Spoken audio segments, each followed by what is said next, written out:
Welcome to Untitled Success, the podcast where we go behind the scenes with local business owners to discuss their stories. This time, we don't have anybody. As you see, we have a new scene, we have a new table, and this time it's about me. A lot of you guys have asked me, who's this host? What do you do? Why do you do it? I figured I'd take the time to tell you why and how I do things. This podcast, or specifically this episode, is just going to be for you guys to get to know me. Maybe you guys like it, maybe you don't.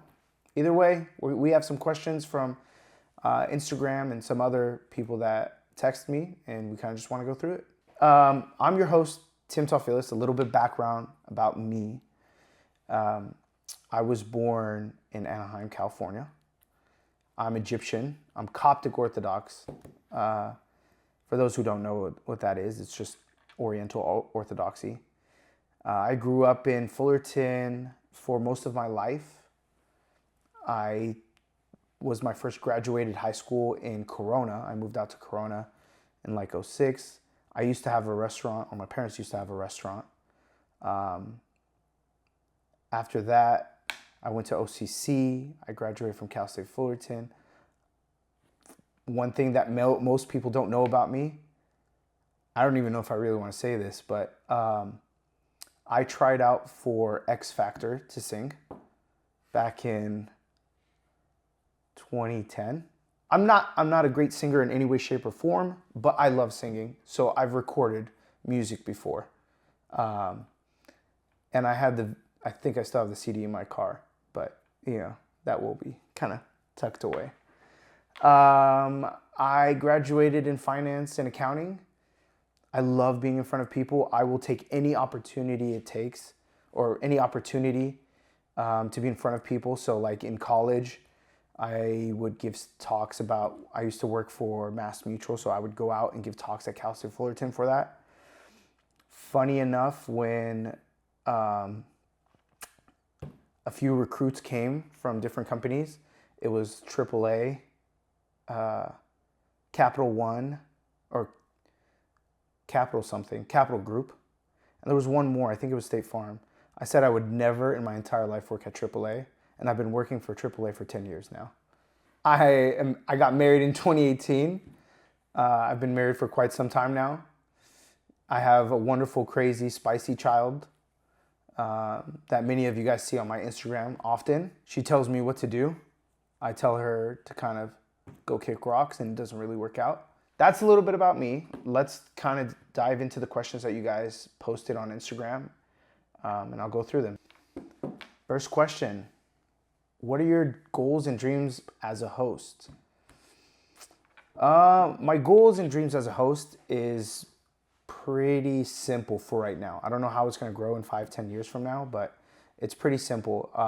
It's to get in front of as many people as possible that are in Southern California. Specifically more over in Orange County. There are some stories that will venture outside of Orange County, but to hear as many stories in Orange County, that way that can help me selfishly, and number two, the people that listen to it. And hopefully it kind of serves as a blueprint. I know I've mentioned it several times, but hopefully it serves as a blueprint for those people that are like, hey, I'm thinking about doing XYZ. You have it here. So that's pretty much my goals for right now. Short-term goals. My long-term goals is to be in front of as many people as possible speaking at so many events. That would be amazing. That would be my long life dream, is to, one, know how to speak properly, and two, to speak properly to everybody else. Second question is, what are your financial goals? My financial goals are fairly simple. Either to have enough followers on YouTube or partnerships or affiliations to pay for my podcast. That's it. Outside of that, that would be great. Of course, you never go into the intention of doing something that is not fruitful. So though this serves as a hobby for me for right now, hopefully there are financial outcomes to it. And hopefully it starts turning a profit, because that would be the best thing possible. What inspired you to start this podcast? I talk too much in general. And the best way for me to not talk is to hear other people's stories. And I'm inquisitive to hearing other people's stories. I'll ask a million questions, and I figured there's a lot of people doing this podcast. Why can't I do this podcast? Shout out to Denise. Why can't I do it? Question number 4. Why are you doing this podcast? Because I have a lot of free time. No, it's because I want to. I think subconsciously at some point in my life, I would love to change the world. And what that means and what that entails, I don't know. But this podcast, it kind of helps me serve in a sense. And hopefully it continues to help me serve. So I'm sorry, it's a very short answer. Where do you get the motivation from? I think I have a poster at home that I just recently bought. It's a Chicago poster, and it says, "What if it all works out?" And so that's what I'm kind of gearing to. It's like, what if all of this kind of works out? So that kind of keeps my motivation intact. My producer here will tell you that we have conversations about like, why is this going to work out when everyone else does it? And it's a kind of conversation that we have at night. But what if this all works out? So that's kind of what I'm alluding to. That's where my motivation comes from. And yeah. What personality traits do you think have contributed to your success? I will say probably prayer. Honestly, like there's been a couple businesses outside of this where I really was gung-ho about doing them. Some of them succeeded, some of them haven't. And I always kind of pray about it. I pray and I say like, hey, if this is meant to be, let it be. And if it's not, please push it away. And that's kind of what attributes most of my success. I've mentioned a few times before that like me and my wife, we bought a home as a rental, and we were able to kind of be successful in that venture. Now we are trying to venturing into podcasting, and as well as maybe buying another business. And it's very stressful. So I think one attribute that you have to have is making decisions while being calm. I think that's one of the biggest ones. We get a little antsy and we get a little kind of excited to jump into it. And in reality, when you set things a little bit more concrete, you may say, no, I shouldn't do this.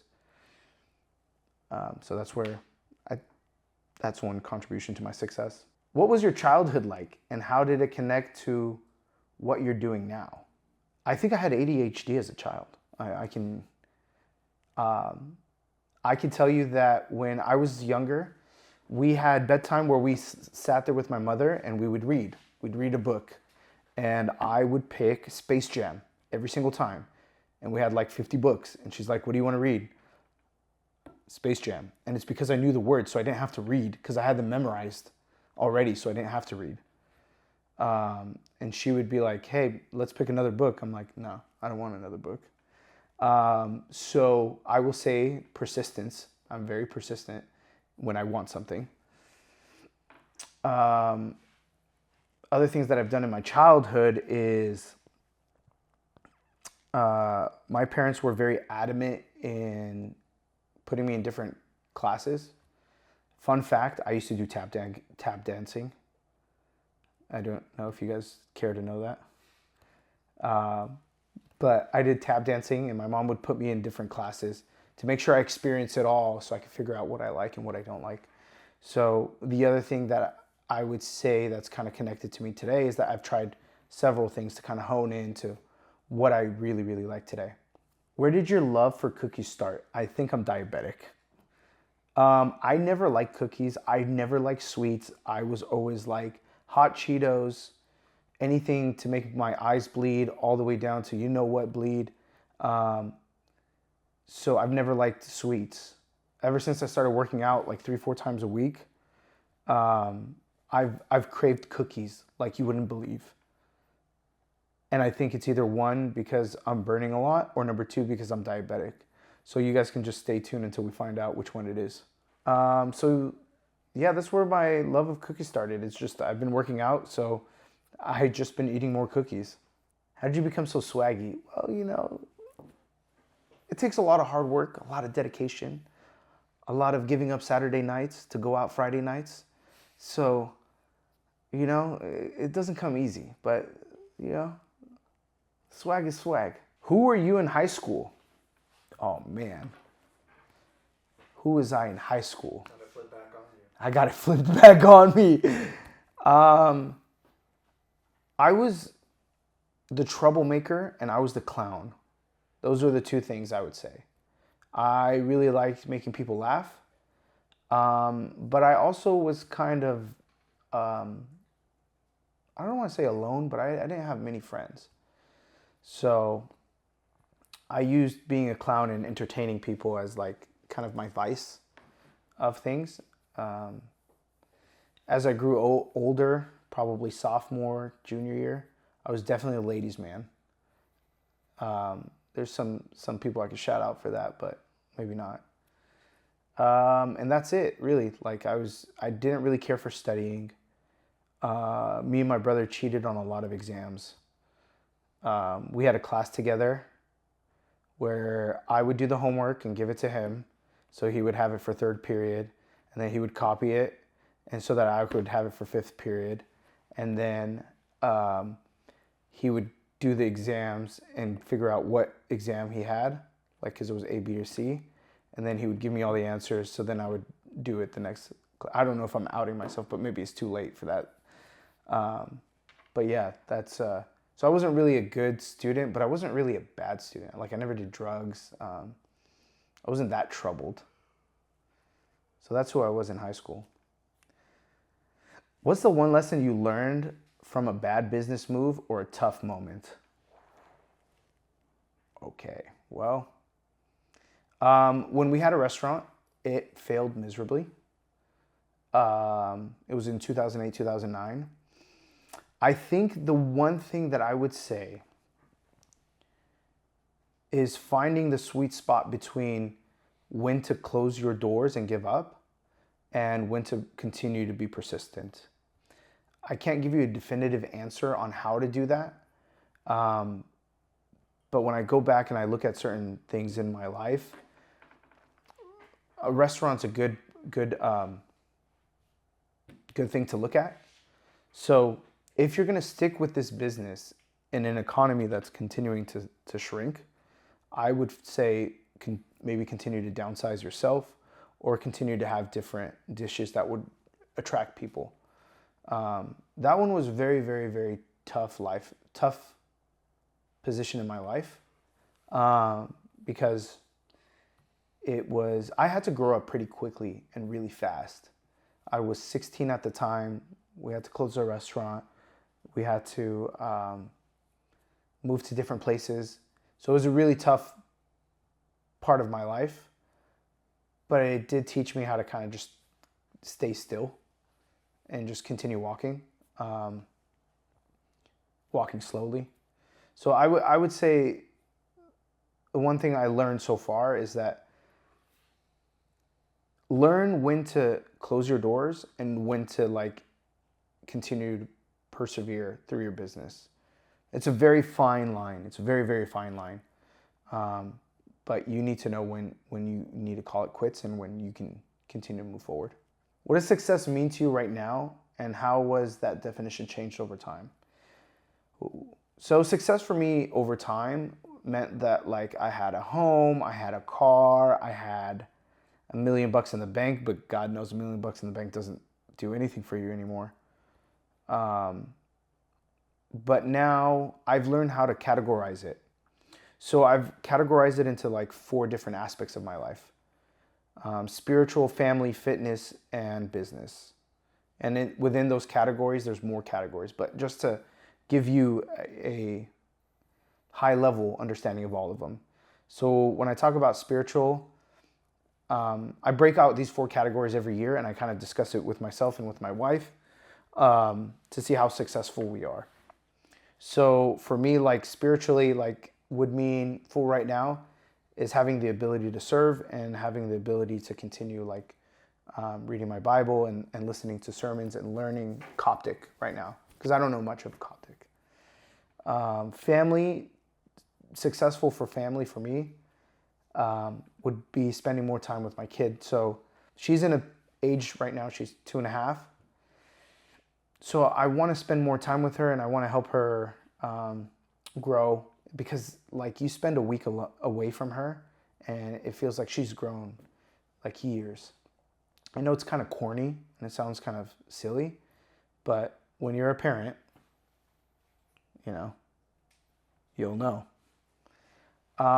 But so 2 is family. It's like, how can we ensure that our kid has the best ability to continue learning? She's pretty smart right now. And 2 is how do I continue to grow my relationship with my wife? I think it's very easy to have your wife fall into like a roommate kind of role. And so we go out of our way to have date nights and so forth. Once you've been married for 5-6 years, you kind of get used to that person. So we're trying to find different things that we can do. Like, so we have Friday nights where we go try different restaurants, we hang out. I'll ask her silly questions. I'll kind of interview her sometimes. And then family, part of it is my immediate family. Is like, how can I be a better person? What do we say? Spiritually, family, financial, I said. So financially, like, I think I'm in a pretty good position, but like, I want to continue to grow. So success for me would look like maybe having a couple more homes under my belt, having this podcast pay for itself, whether it's like through, again, deals or YouTube or whatever the case may be. And then my really gung-ho thing is having a business under my belt, like running a boring business. What that is, stay tuned. And then the 4th one is, what do we say? Why can't I remember? Spiritually, family, business. Yeah, I mentioned business. So those are like what I look at as being successful. Like I give each one of them a rate of 1 to 10. And then I figure out where I can get to next year. And from there, I say, this is a 2 right now. How can I get to a 4? How can I get a 5? And that's kind of what I do. What have you learned from your guests that actually changed how you live or do business? I think it's safe to say, and I think you guys will probably agree with me, is everyone seems to start their business in the most not opportune time, the most chaotic time. So it's like a lot of the times you sit there and you're like, hey, when COVID passes, then I'll start my business. When the recession kind of cools down, I'll start my business. When, when me and my wife have been married for 2 or 3 years, I'll start my business. So you give yourself these excuses, and you see from all of our guests, one got hit by a car. One got shot on their opening day with a pellet gun. One had a herniated disc and back surgery while he was opening up his company. Like, it's never the most opportune time to start a business than right now. But with that, there's a caveat to it. I would say find your niche or your niche. So if, for example, like you're good at like IT, then dive deep into IT. If you're good at producing and creating film, like dive deep in it. I would say dive deep. Find your niche and then dive deep. And if there's anyone that tells you it's not an opportune time, I would tell them respectfully to go kick rocks. Because none of my guests had an opportune time. One of the guests that has a full-time job, he DJs, and he has a full-time family. Like, get out of here. There's no better time than right now. What would make you feel like you made it? Honestly, I don't need a lot, or I say that now. I think I would like to have a bigger home for my growing family. I would like, this aspect of my life, podcasting, to take a turn, whether that's, again, changing my dynamics so that way it's a little bit more flavorful for my viewers, or having different guests so it's more flavorful for my viewers, and kind of, but still sticking true to having business owners in Orange County. That, and I would be remiss if I didn't tell you my Porsche 911. Like, let's cut the bullshit. Like, you guys know that I want more than anything in this world a Porsche 911. So that to me would be also like I made it. So I can give you guys the fancy answers and be like, oh, like, a better job and a business and blah, blah, blah. But I would be lying if I didn't mention the Porsche 911. How do you feel about all these other podcasts starting up around the same time you did? What factors do you think contributed to your outlasting the others? Consistency. So I will tell you guys from right now, I am a little bit antsy when I do things. David will tell you that I'm a little bit antsy, and he was there. Looking in hindsight, very good decision that he made. I started my first recording in July, and I wanted to drop it in September, and David said, pump the brakes. I was like, okay, well, I don't want to pump the brakes, but okay. And the reason is because we needed a sustained cushion of podcasts before we can continue with the rest of the podcast. A lot of the times where I find out that people are doing podcasts, they don't have enough cushion, they don't have enough consistency when doing so. I think someone said it perfect. You need 20 episodes to be in the top 1% of podcasts. Most people give up after 8. So thankfully, knock on wood, we've passed that threshold. But I will give credit where credit's due, of course. David was very much adamant about having a cushion before we dropped all the podcasts. So I will say having that consistency, having enough guests, and having enough cushion to continue forward. You have those 3 recipes, I can at least guarantee you'll be here for a year. After that, we'll visit it next year, and I'll tell you if there's any answers that I would change. Thank you, David. My pleasure. How can someone be a guest on your podcast? You can hit me up at 714. Nah, just kidding. You guys can slide in my DMs for Untitled Success. I'd love to have anyone on the podcast that has their business, but there are criteria that I would say, because we do want to give a blueprint to someone who's following in his footsteps. I was very fortunate to talk to a bunch of guests, and they are not gatekeepers. And the reason why they're not gatekeepers, because they are good at what they do. With that being said, they are also one of our buddies, one of the guys I interviewed. We chatted afterwards, and we have lunch every so often. And he said, "Hey Tim, I know you're starting a podcast, and you may seem it's repetitive to other podcasts, but maybe people like your flavor compared to other people's flavor." So the reason why my guests never gatekeep is because people enjoy their flavor. There's enough money to circulate around that everyone can get a piece of the pie. So don't ever forget that. So going back to the question is how people can be on my podcast. There's some criteria, again, that I want to kind of lay out. One, when I say you have to be successful, I want to preface that it doesn't mean that you have to be making $1 million. What it means is there has to be a source of income. There has to be a turning point. There has to be a way for you to tell other people your story. So if you are, for example, opening up a restaurant and you're going through your trials and tribulations, that's fine.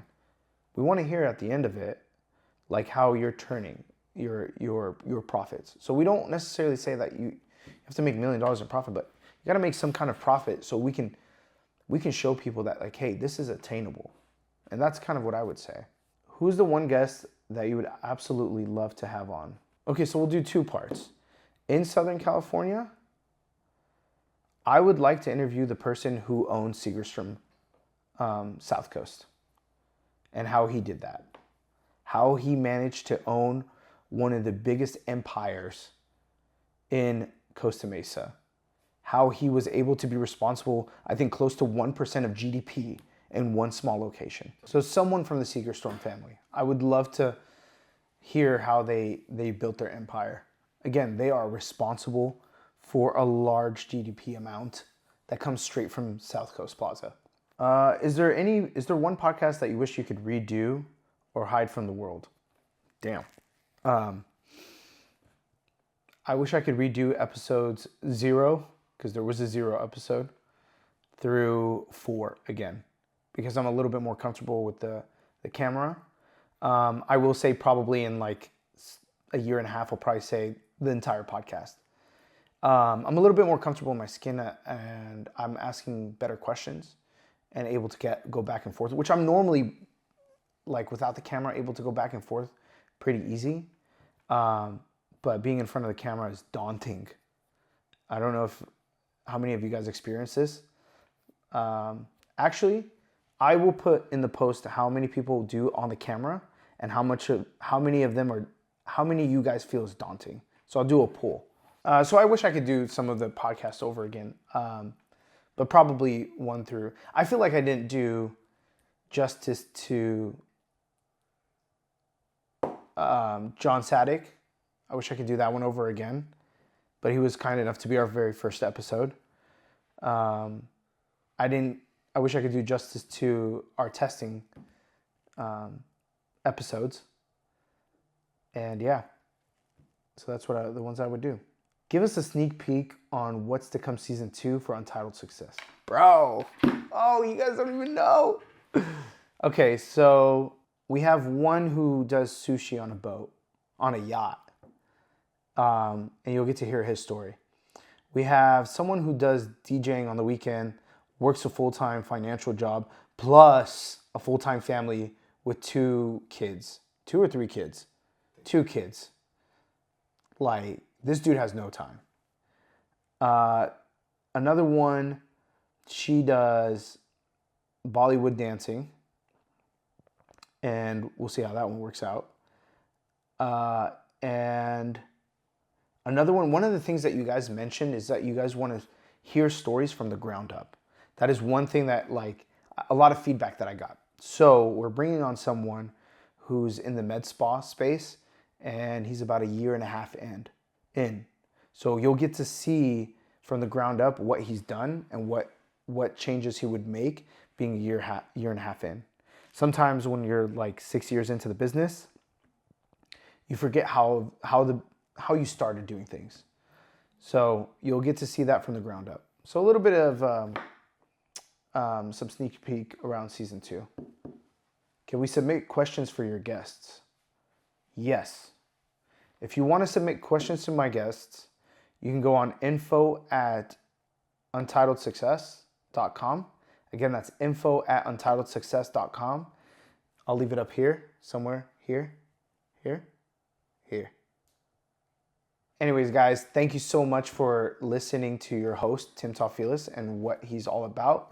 I hope this gives you a little bit of background of who I am. I hope you guys are excited about season 2. I know I am. And I think there's going to be a lot of different guests, a lot of twists and turns this year.